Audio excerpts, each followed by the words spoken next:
why does Green Bay need to reestablish we run this place? Because Drew Brees does not ad-lib his way out of completions, or Sean Payton would bench him. And Tom Brady does not ad-lib his way out of Belichick and Josh McDaniels' offense. Once again, Aaron Rodgers does. So as he's portrayed as a victim, Greg Cosell says, look at the tape.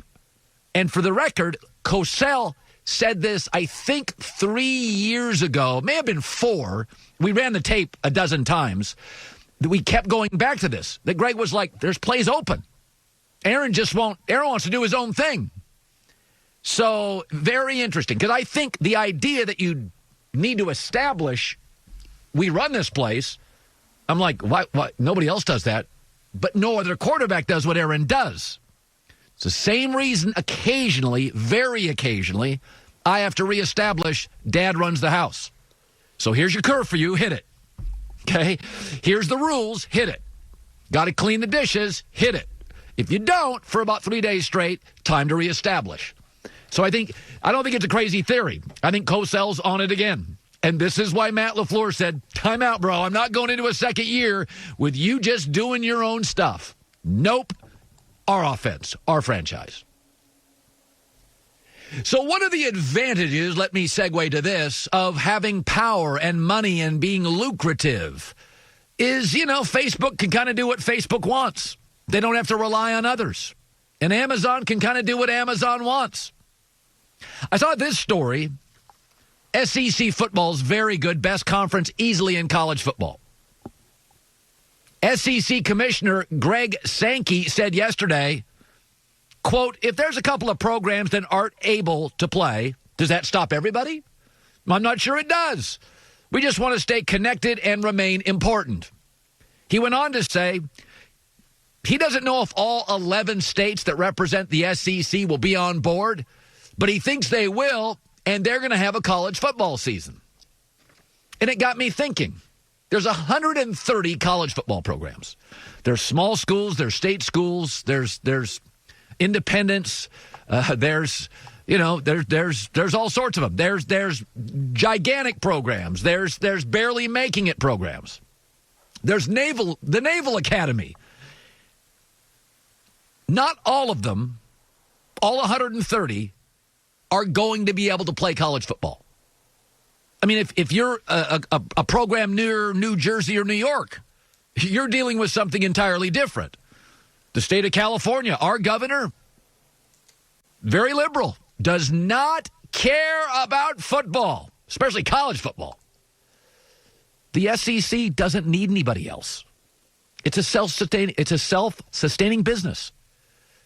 The SEC is big enough, rich enough, powerful enough, and interesting enough. Screw everybody else. We're going to have an SEC football season. You guys do whatever you want. We don't need the Pac-12. We don't need the Big 12. We don't need the Big 10. Frankly, we roll our eyes at you anyway the last 20 years. The SEC could just have their season. You're going to tell me you won't watch? I mean, let's be honest about it. LSU, Bama's on. Bama, Auburn's on. Florida, Georgia's on. You're not going to watch? Can you imagine the ratings for SEC football if they're the only conference on Saturday? They'll be massive, and they already are. That college football has a history of independence. Notre Dame is overwhelmingly independent. BYU, independent. Unlike the NFL, where most offenses look the same, in college football, team to team, school to school, conference to conference, the offenses look wildly different. The SEC can simply say, we're just going to have a season. We're all going to play each other, 9-10 games, have an SEC championship. We run the sport anyway. And remember, the SEC is the one conference that I think does not want to play in the spring.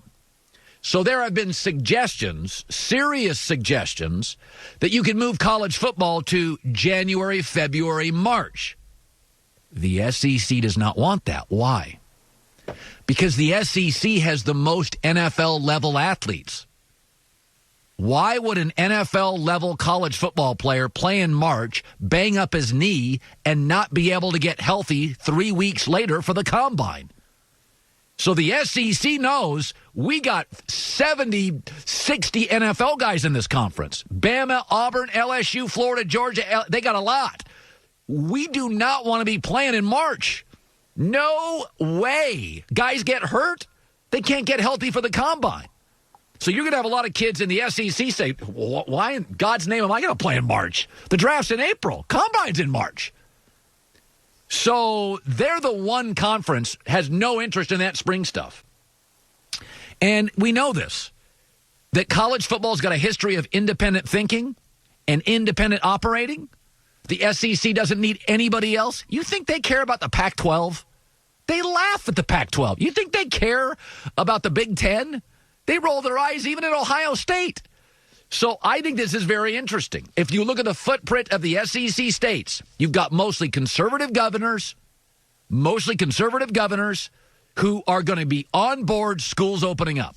Vanderbilt, I'll keep my eye on. But we have 130 college football programs. A school in New York or around New York or in California, between the governor and the virus levels, could be totally different than a southern state who haven't been hit as heavily with cases. So I look at that and I think to myself, the SEC is laying the groundwork. We're playing, and we don't need you. It's almost like international soccer, the English Premier League. It's so big, so popular, so lucrative, they could just say, we're just going to run our league. We don't care about anybody else. I mean, that's already self-contained anyway. But like when you get that big and that strong and that powerful and that lucrative and that interesting, who does the SEC need? They don't care about anybody else. Coming up next, the hardest job in sports. And it just got harder. That's coming up. 50 years ago, in fact, over 50 years ago, two men that had a keen passion for engineering and motorsports started building race car engines in an old abandoned mill. They saw a golden opportunity on every curve, on every wide open road. A chance to push the envelope, break the rules, a chance to prove that a 2-ton family sedan could have the performance to compete in a 24-hour track race if you put those race car engines in them. And guess what? This engineering company put race car engines in luxury sedans and stunned the elite in world.